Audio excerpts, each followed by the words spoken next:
All right, this is how I got it to work. HP printer, non-HP parts. So you take your cartridge, right? Your old cartridge, the HP one right there. Yep. See? There's this little chip right there. Right there.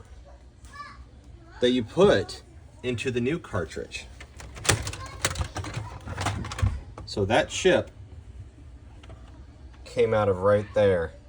So you take your old HP cartridge, you take the chip out of that cartridge and you put it into your non-genuine cartridge.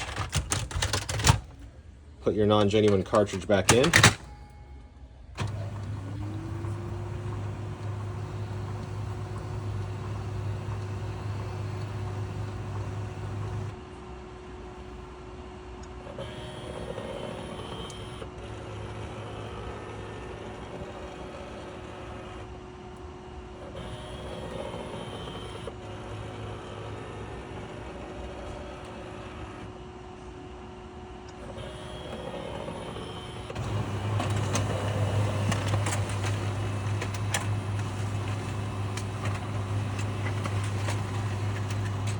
Screw you, HP, I win.